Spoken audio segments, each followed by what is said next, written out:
छोटे से गांव से निकलकर आप वहां तक पहुंचे हैं, आपकी यात्रा कैसी रही? कि कक्षा 5 तक गांव के शासकीय स्कूल में मैं टाट पट्टी पर ज़मीन में बैठ कर के पढ़ता था और उस समय हम लोग नंगे पैर चलते थे। जब मैंने कक्षा 6 में दाखिला लिया तब पहली बार हमने हवाई चप्पल पहना था। आर्टिकल 370 और आर्टिकल 35A हटने के बाद ये बदला हुआ कश्मीर है।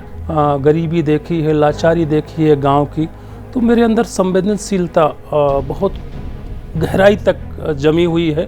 मेरा तो हर कोई गुरु है और हर कोई गुरु बन जाता है, छिपकली भी गुरु बन जाती है। नमस्कार, हमारी खास पेशकश में आपका स्वागत है। आज हमारे साथ जो शख्सियत हैं वो किसी परिचय का मोहताज नहीं है, लेकिन हम बता देते हैं। उत्तर प्रदेश के बांदा जिले के पचनेही गांव में एक सामान्य कृषक परिवार में जन्मे राजा बाबू सिंह मध्य प्रदेश कैडर के 1994 बैच के IPS अधिकारी हैं। राजा बाबू सिंह मध्य प्रदेश के कई ज़िलों में SP, उसके बाद DIG, IG, ADG, भारत सरकार में ITBP और BSF में कई महत्वपूर्ण तथा चुनौतीपूर्ण पदों पर रह चुके हैं। आज वो हमारे बीच में हैं। हम उन्हीं से जानते हैं कि एक छोटे से गांव से निकलकर आप वहां तक पहुंचे हैं, आपकी यात्रा कैसी रही? शायद यह मेरी डेस्टिनी थी। आप विश्वास नहीं करेंगे, या इस खबर को सुनने वाला आज का कोई बच्चा विश्वास नहीं करेगा कि कक्षा 5 तक गांव के शासकीय स्कूल में मैं टाट पट्टी पर ज़मीन में बैठ कर के पढ़ता था और उस समय हम लोग नंगे पैर चलते थे। जब मैंने कक्षा 6 में दाखिला लिया क्लास 6 में जूनियर हाई स्कूल ग्राम पचनेही बांदा में, तब पहली बार हमने हवाई चप्पल पहना था। गांव से 6, 7, 8 की परीक्षा पास करने के बाद उस समय वहां पर एक एकीकृत ग्रामीण छात्रवृत्ति परीक्षा हुआ करती थी। उसका फॉर्म हमारे वहां के हेडमास्टर ने भरवा दिया था। उसको पास करके हमारे 30 प्रतिभाशाली छात्रों का उस समय झांसी मंडल से चयन हुआ था। उसमें मैं भी था। हमें झांसी बुलाया गया, GIC झांसी। वहाँ से मैंने 10+2 किया। वहाँ मुझे बताया गया, मुझे पहले पता भी नहीं था कि आप इलाहाबाद विश्वविद्यालय जा कर के वहाँ से आप अपना ग्रेजुएशन पोस्ट ग्रेजुएशन करिए। मैं इलाहाबाद गया, मैंने ग्रेजुएशन किया। फिलॉसफी से, दर्शन शास्त्र से मैंने मास्टर्स किया, पोस्ट ग्रेजुएट किया। तब वहीं पर सीनियर से पता लगा कि आप सिविल सर्विस की तैयारी करिए। तो बिना किसी कोचिंग के, सीनियर्स के गाइडेंस से मैं तीसरे अटेम्प्ट में, फर्स्ट अटेम्प्ट में प्रीलिम्स क्लियर हुआ था, मेंस नहीं हुआ था। सेकंड में प्रीलिम्स मेंस हुआ था, इंटरव्यू से लौट आया था। और थर्ड में मैंने क्रैक कर दिया था। ऐसा भी नहीं था, कई बार होता है कि दूसरी बार आप बिल्कुल प्रीलिम्स भी नहीं पास करते, तुक्के में निकल जाते हैं। तो मेरी स्टडी प्रोग्रेस रही है और मेहनत मैं करता था, पढ़ता था। अभी मुझे पढ़ने का बहुत शौक़ है। मेरे घर में किताबें ही किताबें थी। तो मुझे लगता है कि प्रभु की कृपा, मेरी मेहनत और मेरी डेस्टिनी ने मुझे IPS बनाया। और आज मैं 31 सालों का सफ़र पूरा करके आज यहाँ पर ADG के पद पर तैनात हूँ। आपके मन में कैसे आया कि हमें ऑल इंडिया सर्विस में जाना चाहिए, UPSC देना चाहिए और हम IPS या IAS बने? देखिए, जैसा मैंने बताया, जब मैं इलाहाबाद विश्वविद्यालय में MA फिलॉसफी कर रहा था, तब मेरे सहपाठियों ने बताया कि आप सिविल सर्विस की तैयारी करें। तो मैंने सीनियर से गाइडेंस लेके तैयारी शुरू की। आप जब इलाहाबाद, कहा जाता है कि आप जब इलाहाबाद यूनिवर्सिटी में पढ़ते थे तो आपने 1992 में कार सेवा के दौरान आप कार सेवक के रूप में अयोध्या गए थे। जी हाँ, उस समय वो आंदोलन चल रहा था और बहुत सारे वहाँ से छात्र भी जा रहे थे। और वहाँ से जो विश्व हिंदी परिषद का ये आंदोलन था, उसमें मैं विश्व हिंदी परिषद द्वारा जो प्रायोजित बस थी उसमें बैठकर छात्रों के साथ गया था और वहाँ मैंने कार सेवा की थी। रामलला के दर्शन किए थे उस समय, जो टेंट पे विराजमान थे। और मैंने प्रभु से प्रार्थना की थी कि एक दिन आपका भव्य मंदिर यहाँ बनेगा। तो उसके बाद आप आईपीएस बने, तो उसके बाद आईपीएस बनने के बाद आप कभी गए क्या अयोध्या? आईपीएस बनने के बाद मतलब भव्य मंदिर बनने के बाद नहीं, उसके बाद कि आप गए हो कि प्रभु जी आपकी कृपा से मैं आईपीएस बन गया हूँ, कभी आप गए क्या? जी हाँ, जी हाँ, 2-3 बार गया था। आईपीएस बनने के बाद 2-3 बार गया और मैंने दर्शन किया रामलला के, और मैंने भगवान का जो है धन्यवाद ज्ञापित किया कि मैं आईपीएस बन गया। जी हाँ। जब आपकी इच्छा पूरी हुई, जब अयोध्या का विशाल मंदिर बन के तैयार हुआ और जब मोदी जी ने उसका पूजन किया, तो आपको कैसा महसूस हुआ? देखिए, पूरे राष्ट्र के लिए, पूरे देश के लिए, सभी देशवासियों के लिए, सभी के लिए ये बहुत ही गर्व का क्षण था। मेरे लिए भी, मैं भी प्रैक्टिसिंग हिंदू हूँ, मेरे लिए तो भी विशेष गर्व का क्षण था। और अब आप देखें कितना भव्य रामलला का मंदिर विराजमान है, और अब तो वो इंटरनेशनल तीर्थ बन गया है, ना कि केवल डोमेस्टिक या देश के लिए, पूरे विश्व के लिए अब वो तीर्थ बन गया। इतने लोग आ रहे हैं, करोड़ों करोड़ों अरबों लोगों की श्रद्धा का केंद्र है। वो तो बहुत ही बड़ा, बहुत बड़ा ऐतिहासिक कार्य हुआ है। आप आईपीएस के लिए मध्य प्रदेश ही क्यों चुना आपने? मैंने चुना नहीं था। जब मेरा सिलेक्शन हुआ तो एक रोस्टर सिस्टम उस समय था, अब तो थोड़ा सिस्टम डिफरेंट हो गया है। अगर आप उस मेरिट में नहीं है जिसकी आपको अपना होम कार्डर मिल सके, तो आप रोस्टर में डाल दिए जाते थे। संयोग से रोस्टर से मुझे मध्य प्रदेश मिल गया, और मेरे लिए अच्छा था क्योंकि मैं उत्तर प्रदेश का रहने वाला हूँ। ये पड़ोसी राज्य था और बहुत ही अच्छा राज्य है। पिछले 31 सालों की सर्विस के दौरान मैंने देखा यहाँ पर जितने अच्छे लोग हैं, चाहे जिस भी सेक्शन से आते हों, बहुत ही अच्छे लोग हैं। इतना बड़ा प्रदेश है, इतना रिच स्टेट है, इतने डिफरेंट रीजन्स हैं, चाहे मालवा हो, महाकौशल हो, बिंद हो, बुंदेलखंड हो, मध्य प्रांत हो, चंबल हो। तो यहाँ पिछले 31 सालों का मेरा जो सफ़र रहा है, जो सामाजिक कनेक्ट रहा है, वो बहुत अच्छा रहा है। आप आईपीएस के रूप में मध्य प्रदेश में कई जिलों के एसपी रहे, डीआईजी भी रहे रेंज में, आईजी रहे, एडीजी। आपका सबसे अच्छा अनुभव किस जिले का है? और आपने शुरुआत कोई ऐसी घटना बताएं जो आप भूल नहीं पा रहे हो, या कहीं किसी की मदद की हो, या कोई ऐसी घटना आपके साथ घटी हो पूरे सेवा काल में? मुझे लगता है कि मेरे करियर का जो सबसे अच्छा पहला असाइनमेंट था वो एडिशनल एसपी सिटी जबलपुर था। और अभी भी वहाँ के लोग बड़े प्यार से मेरे कार्यकाल को याद करते हैं। मैं भी बड़ा नॉस्टैल्जिकली जबलपुर शहर के अपने कार्यकाल को याद करता हूँ। बहुत लोगों को मैंने मदद किया था उस दौरान। एक बार वहाँ पर एक दंपति ने एक गाड़ी नर्मदा नदी में गिरा ली थी और जंप कर लिया था, सुसाइड किया था। उसका रेस्क्यू हम लोगों ने कराया था। शायद 4-5 दिन लग गए थे, नेवी के डाइवर्स बुलाने पड़े थे। उस समय जस्टिस गर्ग साहब थे, वो भी माननीय जस्टिस गर्ग साहब भी पूरे समय मौजूद रहे थे। और भी बहुत सारी घटनाएं थी, और मेरी नई नई नौकरी थी और मैं बिल्कुल नियमानुसार काम करता था। मैं कई ऐसे मैंने उस समय निर्णय लिए थे जो काफ़ी लोगों का ये था कि काफ़ी डेयरिंग डिसीजंस हैं। हो सकता है कुछ को मैं टीवी पर ना बता पाऊँ, लेकिन वो मेरा कार्यकाल शुरुआत का बहुत अच्छा रहा। इसके बाद तो बहुत सारे अच्छे असाइनमेंट मैंने किए, चाहे एडीजी ग्वालियर का मेरा कार्यकाल हो, बहुत अच्छा था। आईजी कश्मीर रहा, जब मैं बीएसएफ में गया था, कश्मीर वैली का हेड था। उस दौरान मैंने काफ़ी बीएसएफ जो सबसे अच्छी सीएपीएफ है उसके लिए काम किया, और मेरे काम को बहुत ज़्यादा सराहा गया। राष्ट्रीय एकता को मजबूत करने के लिए मैंने जो काम किया, बहुत सारे, चाहे श्रीनगर सिटी में बाइक चलाना हो 10 किलोमीटर, 25 किलोमीटर की साइकिल रैली श्रीनगर सिटी में ओपन में पहली बार शायद कश्मीर के इतिहास में डल लेक के किनारे हमने 31 अक्टूबर 2022 की राष्ट्रीय एकता की शपथ ली थी ओपन में। तो ये सारे मेरे अच्छे असाइनमेंट गए। और बाकी तो आपने देखा, मैं 5 जिलों में पुलिस अधीक्षक था, डीआईजी रेंज था, यहाँ आईजी बालाघाट था गवर्नमेंट ऑफ इंडिया में जाने से पहले। फिर मैं आईटीबीपी में जब गया नॉर्थ ईस्ट में, मैं ईटानगर में था, डीआईजी सेक्टर कमांडर दिल्ली में था। वापस जब मैं गया सेकंड टाइम डेपुटेशन में बीएसएफ में, मणिपुर में था मैं, चूरा चांदपुर में, फिर मैं कश्मीर वैली में था, फिर दिल्ली से अभी लौट के आ रहा हूँ।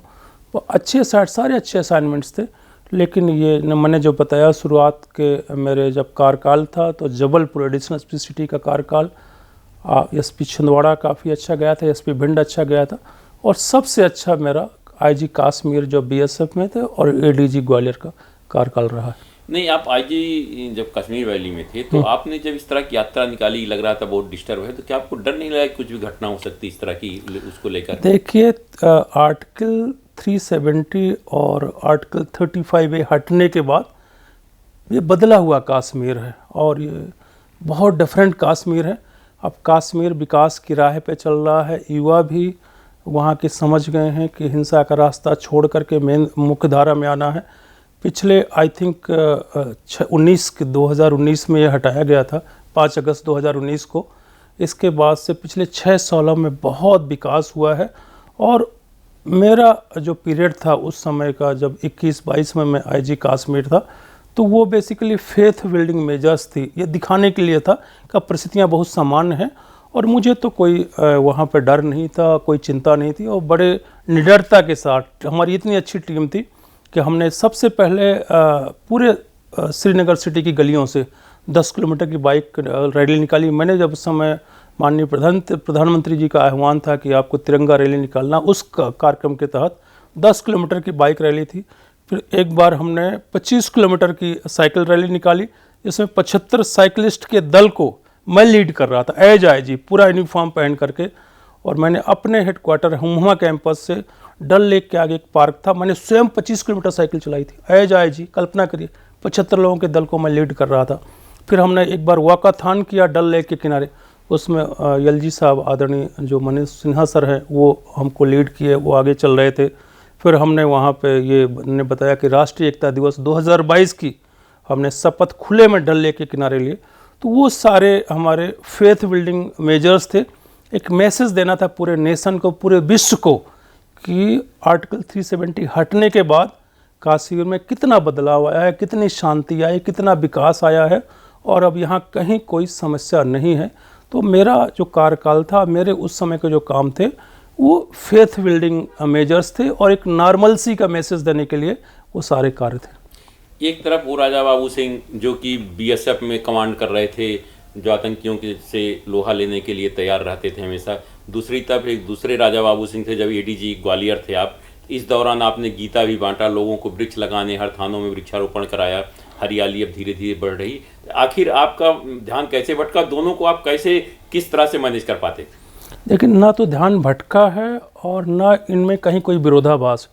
मैंने बताया कि मैं गांव से हूँ, मैंने गांव की गरीबी देखी है, तकलीफ़ देखी है, और किस तरह एक किसान जिसकी आजीविका का आधार सिर्फ खेती से अर्जित आय है, और साल में 1 बार 2 बार, हमारे यहाँ तो पहले 1 ही बार की खेती होती थी, उससे अनाज बेच करके जब अपने बच्चे के लिए पैसा भेजता है और उससे वो बच्चा पढ़ाई करता है, वो सब मैंने गरीबी देखी है, लाचारी देखी है गांव की। तो मेरे अंदर संवेदनशीलता बहुत गहराई तक जमी हुई है। तो मुझे लगता है कि मैं जहाँ से आया हूँ, और एक गांव के परिवेश से, एक किसान परिवार से, तो मेरे अंदर मैं बना ही इसी चीज़ से हूँ, संवेदनशीलता से, पर्यावरण के प्रति लगाव से, अध्यात्म से। तो इनग्रेंड है मेरी पर्सनालिटी में, कोई ये एक्वायर्ड नहीं है। और पुलिस ऑफिसर हूँ चूँकि, तो मैंने काम किया है, चाहे ग्वालियर हो एंटी डकैती एरिया में, या कश्मीर हो, मणिपुर हो, अरुणाचल हो, 2 बार बालाघाट में भी, बालाघाट 2 बार नॉर्थ ईस्ट में काम किया। तो वो मेरी पुलिसिंग का हिस्सा थे, एज पुलिस ऑफिसर काम कर रहा था। लेकिन दोनों मेरी व्यक्तित्व के पहलुओं में ना कोई विरोधाभास है और ना कोई कॉन्ट्रडिक्शन है। ये बिल्कुल मेरे व्यक्तित्व के सारे ये अभिन्न पहलू हैं और नेचुरल हैं। आप गांव में आधुनिक खेती के लोगों को आगे ला रहे हैं, वृक्षारोपण भी कराते हैं, जाते हैं पेड़ों करके, और हर साल आप कोई न कोई संत महात्मा को ले जाते हैं, और साथ में आप लोगों को इलाज फ्री भी कराते हैं इतने बड़े बड़े डॉक्टरों को लाकर। आखिर इसके पीछे की मंशा क्या है? देखिए, आप कोयल से पूछिए कि वो मीठा गीत क्यों गाती है, या आप गुलाब से पूछो कि आप सुगंध क्यों बिखेरते हो। मेरे इसके पीछे की कोई मंशा नहीं है, ये मेरा स्वभाव है, ये मेरे से बिल्कुल नेचुरल तरीके से निकलता है। जब तक आप सोसाइटी को कुछ नहीं देंगे तो आपकी जो पर्सनल ग्रोथ है उसके ज़्यादा कुछ मायने नहीं हैं।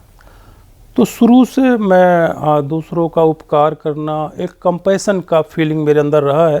तो इसी उसमें मेरे अंदर स्वभाव से निकलता है, नेचुरल है कि मैं करीब साल में 2 बार मेडिकल कैंप लगाता हूँ। जो लोग इलाज कराना चाहते हैं तो अगर मेरे से संपर्क करते हैं, जहाँ भी उनका सस्ता इलाज हो सकता है या मुफ्त में दवाएं दिलाई जा सकती हैं। कई बार दिल्ली बुला करके उन्हें लोगों का इलाज कराया या दूसरे ग्वालियर कराता ही रहता हूँ। इसको करने के पीछे ना मेरी कोई मंशा है, ना मेरा कोई उद्देश्य है। ये बिल्कुल वैसे ही निकल रहा है जैसे गुलाब से सुगंध निकलती है, फूल से सुगंध निकलती है, मेरे स्वभाव का हिस्सा है ये। जैसे आप जहाँ जाते हैं तो वहाँ अपने आप को ढाल लेते हैं। जैसे अभी आप गए थे महाकुंभ में इलाहाबाद, आप कोई अलग दिखावा नहीं था कि हाँ हम होकर के आप जिस ड्रेस में जो एक सम होना चाहिए उसमें गए। आखिर ये क्या आपका अध्यात्म की ओर ध्यान है कि ये आपके मन में है कि नहीं हमें जो करना है विधि विधान से करना है? देखिए, शुरू से मैं एक थोड़ा बिंदास किस्म का व्यक्ति रहा हूँ। बहुत ज़्यादा सोशल जो कन्फॉर्मिटी की तरफ लोग अधिकारी, उनका विशेष ध्यान रहता है कि अरे यार लोग क्या कहेंगे। बहुत ज़्यादा उसकी कभी परवाह नहीं किया। अगर आप धार्मिक स्थल पे जा रहे हैं, कुंभ जैसे, महाकुंभ जैसे संगम में जा रहे हैं, पवित्र, उसमें इतना बड़ा समागम था, तो वहाँ आप आम श्रद्धालु की तरह और कमिटेड श्रद्धालु की तरह भाव विह्वल होकर के उसी तरह क्यों ना आप हो जाओ। क्या ज़रूरी है कि आप वहाँ भी एक जो एक्वायर्ड पर्सनालिटी है, आर्टिफिशियल पर्सनालिटी है, ब्यूरोक्रेट की, पुलिस ऑफिसर की, तो उसकी क्यों आप लादे रहो। तो वो मेरा स्वभाव है। मैं जहाँ भी जाता, मतलब आपने देखा मैं कश्मीर था, मैं बिल्कुल सोल्जर की तरह था पूरे समय। मैं जित कश्मीर के पूरे कार्यकाल में मैंने कभी वर्दी नहीं उतारी, मैं पूरे समय सोल्जर की तरह था। मणिपुर में था, अरुणाचल में था, धार्मिक स्थलों में जाता। अभी मैं यहाँ मध्य प्रदेश में वापस आया तो सबसे पहले मैंने बाबा महाकाल के दर्शन किए और मैंने बाबा महाकाल का भव्य स्वरूप देखा, उनकी आरती देखी और वहाँ माथा नवाया। मैं बिल्कुल एक नाचीज उनके दास की तरह था। तो मैं जहाँ भी रहता हूँ नेचुरल तरीके से और बिना किसी आडंबर के और बिना किसी उसके ताम झाम के, बिल्कुल नेचुरल जो होना चाहिए, जो बिल्कुल इनोसेंट जो गांव का लड़का होता है, वैसा ही कुछ मेरा स्वभाव है। पुलिस की सेवा में आपके आदर्श हैं कोई क्या, जिसके आप आने के बाद सोचा हूँ कि हमें इनके नक्शे कदम पर चलना है? देखिए, पुलिस सेवा जब से शुरू हुई, हालांकि पुलिस तो हमेशा सोसाइटी में किसी न किसी रूप में हमेशा रही है। चाहे जब यहाँ पे हमारा जो राजपूत काल था या उसके पहले मौर्य पीरियड था, हर समय कोई शहर कोतवाल की अवधारणा थी या गांव के जो चौकीदार थे, हर तरह कोई ना कोई एक जो लॉ एग्जीक्यूटिंग एजेंसी हमेशा रही है। लेकिन जब से यहाँ पुलिस का पुनर्गठन पुलिस एक्ट 1861 के तहत हुआ और हमारे मध्य प्रदेश में देश में बड़े विशाल और बहुत बड़ी पर्सनालिटी के ऑफिसर हुए हैं कि एफ रुस्तम जी को ही ले लीजिए, बहुत अच्छे अच्छे ऑफिसर्स थे। तो मेरे बहुत सारे आदर्श हैं, मैं किस एक का नाम गिनाऊं, बहुत सारे मेरे आदर्श रहे हैं। और इसी काडर में बहुत महान पुलिस ऑफिसर हुए हैं। श्री प्रकाश सिंह जैसे आपने जिनके नाम पर वो जजमेंट है, प्रकाश सिंह का जजमेंट है, के एफ रुस्तम जी हैं, बहुत अच्छे KPS गिल सर हुए, बहुत सारे पुलिस ऑफिसर्स हैं। और आपके कोई गुरु भी हैं क्या, जहां आप जाते हैं नियमित रूप से पूजा पाठ करने? मेरा तो हर कोई गुरु है। मेरे तो जैसे भगवान दत्तात्रेय ने कहा था कि हर कोई गुरु बन जाता है, छिपकली भी गुरु बन जाती है, हर कोई गुरु बन। लेकिन हाँ है कुछ, इस 31 साल का जो पुलिस का सफ़र रहा, पुलिस सेवा का, उसके पहले भी बहुत अच्छे संतों से, बीतरागी संतों से मेरी मुलाकात हुई। चाहे जो कृष्णायन गौशाला चलाते हैं स्वामी वियोगानंद जी, आपने देखा होगा, उन्हीं के शिष्य लालटीपारा गौशाला जो ग्वालियर की नगर निगम की गौशाला उसको संभाला है, उनको ही शायद ये उज्जैन, अभी देवास, इंदौर, उन गौशालाओं के संचालन का प्रबंधन मिला। उनके जो गुरुजी हैं वियोगानंद जी, मैं हरिद्वार में ज़्यादा समय रहते हैं, वो भी मिलने जैसे व्यक्ति हैं। विजय कौशल महाराज जी मिलने जैसे व्यक्ति हैं। एक और हैं जो गंगोत्री में, जिनसे मैं मिला था। बहुत सारे, ये तो इसने, भारत ने, हमारे देश ने तो पूरी दुनिया को अध्यात्म सिखाया है, योगा सिखाया है। जिस तरह से आप लोगों से मिलते हैं, लोगों की मदद करते हैं, क्षेत्र में विशेष ध्यान देते हैं, बहुत कम अधिकारी ऐसे होते हैं कि बनने के बाद अपने गांव को लोग भूल जाते नहीं। तो ये भी कहा जा रहा है, कुछ लोग कहते हैं कि अगले 3 साल बाद सेवानिवृत्ति के बाद हो सकता है राजा बाबू सिंह राजनीति में कूदें, क्योंकि उनके लोगों से बहुत अच्छे संबंध हैं, समाज सेवा कर रहे हैं। देखिए, राजनीति में कूदना मुझे लगता है कि कुछ लोगों के लिए वो एक्सीडेंटल होता है, बाई चांस होता है, ये प्लान्ड नहीं होता। और मेरा ऐसा मानना है, मेरी अपने जीवन की जो कहानी रही है वो मिरेकल्स की कहानी रही है, और प्लान्ड कुछ भी नहीं हुआ। आप देखें, मेरा पूरा जीवन मिरेकलस रहा है। तो सारा कुछ प्रभु की कृपा थी, चमत्कार था, एक्सीडेंटल था, मिरेकल सा हुआ है। तो मेरा ऐसी कोई इच्छा नहीं है कि, और ना मैं इसलिए लोगों का भला करता रहा हूँ, ना अपने क्षेत्र में काम करता रहूँ। अगर मेरी डेस्टिनी में होगा और अगर प्रभु की ऐसी कृपा होगी और अगर ऐसा कुछ होना होगा मेरे जीवन में, मेरा लिखा होगा, तो उस रूप में भी मैं लोगों की मदद ही करूँगा, भलाई ही करूँगा, समाज सेवा ही करूँगा। मुझे तो सिर्फ सेवा ही करना है, मैंने सेवा करना ही जाना है। आप इतने व्यस्त के बावजूद, आपकी 2 बच्चियां भी हैं, भाभी जी हैं, तो परिवार के लिए आप कैसे समय निकालते हैं, कितना समय निकाल पाते हैं? सबसे पहली जो ज़रूरत है वो है स्वस्थ रहना, हेल्दी रहना बहुत ज़रूरी है। अगर आपका हेल्थ ही अच्छा नहीं है तो सब संसार में। दूसरा क्या है, घर परिवार के अंदर सुख शांति दूसरी बड़ी आवश्यकता है। तो आपको परिवार को समय देना ही चाहिए, आपका अपने सुख शांति, परिवार में सुख शांति रहे। दूसरा क्या है कि you are contributing truth he good person to the society. तो अगर आप परिवार को समय नहीं देंगे और आप अपने बच्चों को या बच्चियों को अच्छा इंसान नहीं बनाएंगे तो यू आर लैकिंग समवेयर। तो मैं निश्चित तौर पे, अब शुरू से मैंने बच्चियों को अच्छे स्कूल में पढ़ाया, अच्छे कॉलेज में पढ़ाया, रेगुलर उनको गाइड करता रहा। और अब बड़ी बच्ची लॉ फील्ड में है, दूसरी बच्ची पब्लिश राइटर है, नॉवेल लिखा है उसने। तो परिवार के लिए मैं समय हमेशा निकालता रहा हूँ और परिवार के साथ समय बिताना मुझे अच्छा लगता है। और हर व्यक्ति को परिवार के लिए समय ज़रूर निकालना चाहिए। और तीसरा है आपका सोशल असेट्स, सोशल कनेक्ट। अगर आपकी मित्र अच्छे नहीं हैं, आपका सोशल असेट नहीं है, सोशल कनेक्ट नहीं है, तो कितने भी बड़े आदमी हो, आप कितना भी आपके पास वैभव हो, अगर आपको के पास सोशल कनेक्ट ही नहीं है, सोशल असेट नहीं है, तो किस काम का।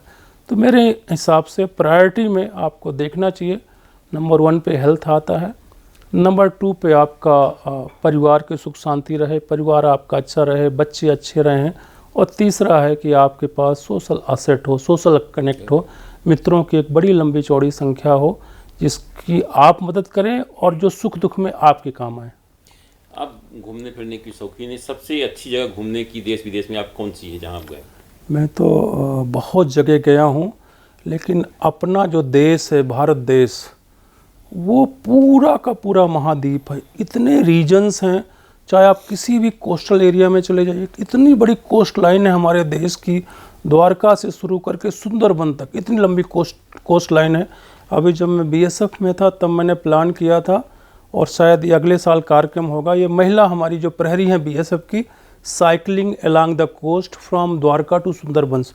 तो आप किसी कोस्टल एरिया में चले जाइए, आप अरेबियन सी के किनारे या बे ऑफ बंगाल के किनारे, या आप हिल्स पे चले जाइए, चाहे हिमालय है, हिमालय का देखिए 5 स्टेट अगर आप उधर से शुरू करें, लेह, कश्मीर, हिमाचल, उत्तर प्रदेश, सिक्किम, अरुणाचल।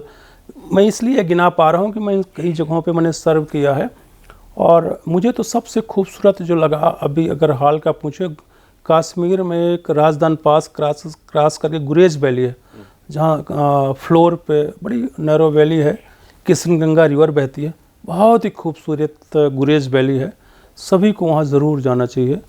तो लेकिन भारत देश में आप चाहे नॉर्थ ईस्ट चले जाएं, वेस्टर्न इंडिया चले जाएं, वेस्टर्न घाट इतना खूबसूरत हैं, इतना वहाँ पे रिचनेस है नेचुरल डाइवर्सिटी की, इतना जो वहाँ पे इकोलॉजी है वो देखने लायक है। तो पूरा देश, हमारा देश तो महाद्वीप है और इतना विशाल देश है, इतना समृद्ध रिचनेस है और बहुत सारे एरियाज़ हैं। अभी हाल में जो मुझे याद आ रहा है, आप पूछ रहे हैं, गुरेज वैली बहुत ही खूबसूरत है कश्मीर में, ज़रूर लोगों को वहाँ जाना चाहिए। आपको कभी समय मिलता है तो फुर्सत के समय में क्या करते हैं? मेरी फुर्सत के समय में सिर्फ मैं किताब पढ़ता हूँ और मेरे पास काफ़ी कॉल आती रहती हैं, लोगों मदद मांगते रहते हैं, सजेशन भी चाहते हैं, तो मैं सभी की तत्काल मदद करता हूँ। आपने देखा कि मुझे लगता है शायद मेरे 24 घंटे का 3-4 घंटे तो इसमें जाता है जब मैं लोगों की मदद करता हूँ। आप किसी ने कहा कि यहाँ ये व्यवस्था कराना है या यहाँ कैसे आप सजेस्ट करिए, तो उसमें भी मेरा काफ़ी समय जाता है। ये तो आपका ही हो गया। अब ये आप एक गांव से उठ के एक सरकारी स्कूल से पढ़ के, गांव के बच्चे जो आज सरकारी स्कूल में पढ़ रहे हैं, उनको मन में एक इच्छा है कि हम IAS IPS या अन्य सेवाओं में जाएं, उनके लिए आपको क्या संदेश है, कैसे वो इस सेवा में आ सकते हैं, उसके लिए हमें थोड़ा सा आप बता दें। देखिए, मैं तो हिंदी मीडियम से मैंने सिविल सर्विस क्रैक की, मैंने कहा बिना किसी कोचिंग के क्रैक की। उसका एक ही मूल मंत्र है, passion, hard work, hard work and more hard work. उसके अलावा कोई दूसरा रास्ता नहीं है। अब तो इस समय और टफ हो गया है, एग्ज़ाम का पैटर्न भी चेंज हो गया है। मैं आप तो, लेकिन एक अच्छी बात यह है जो उस समय नहीं थी, अब तो मटेरियल भी काफ़ी उपलब्ध है इंटरनेट पे और गूगल पे, दूसरे उस पे जो डिजिटल प्लेटफॉर्म है। आप सिर्फ मेहनत करें और थोड़ा सा आपकी जो एनालिटिकल और डिस्कर्सिव एबिलिटी होना चाहिए, आप जो है उसको वीन आउट कर सकें कि आखिर इसमें से क्या ले, क्योंकि काफ़ी जंक भी है डिजिटल प्लेटफॉर्म पे, क्या लेने लायक है, और मेहनत करें। मैंने बहुत लोगों की कहानी, अभी मैं एक छोटी सी कहानी ज़रूर शेयर करना चाहूँगा। अभी इसी सिविल सर्विस 2024-25 में अभी जो इंटरव्यू चल रहे हैं, बस रिजल्ट आने वाला है। एक बच्ची भितरवार, शिवपुरी ज़िले में एक भितरवार जगह है, चूँकि मैं ADG ग्वालियर रहा हूँ, तो भितरवार में एक साधारण परचून की दुकान लगाने वाले व्यक्ति हैं, उनकी बच्ची, उनकी बेटी ने वहीं से 10+2 किया। फिर उसने भोपाल से आकर के जो इंटीग्रेटेड टीचर्स का ट्रेनिंग इंस्टीट्यूट है, वहाँ से 5 साल का कोर्स किया, और जब 5 साल का कोर्स कर रही थी तभी उसने तैयारी शुरू कर दी। फर्स्ट अटेम्प्ट में उसने प्रीलिम्स निकाला, मेंस निकाला, और इस बार इंटरव्यू से बिना किसी कोचिंग के इंटरव्यू में अपीयर हुई है। और मैं प्रभु से प्रार्थना करता हूँ कि उसको सिलेक्शन मिले। तो मेहनत आपका जो ग्रे मैटर है, और वही सबसे बड़ा संबल है, उसके अलावा तो कोई संबल है नहीं। ये थे राजा बाबू सिंह, मध्य प्रदेश कैडर के 1994 बैच के IPS अधिकारी, जिन्होंने बताया कि एक सामान्य कृषक परिवार का बेटा यदि उसमें जज्बा है मेहनत करने का, तो वो भी टॉप पर पहुंच सकता है, IAS IPS बन सकता है। हमारा ये कार्यक्रम आपको कैसा लगा वो हमें कमेंट करके या हमारे चैनल को सब्सक्राइब करके ज़रूर बताइए, क्योंकि हम इसी तरह के लोगों से जो संघर्ष करके ऊपर आए हैं उनकी कहानी आपको दिखाते रहेंगे। आप हमसे लगातार जुड़े रहिए। नमस्कार।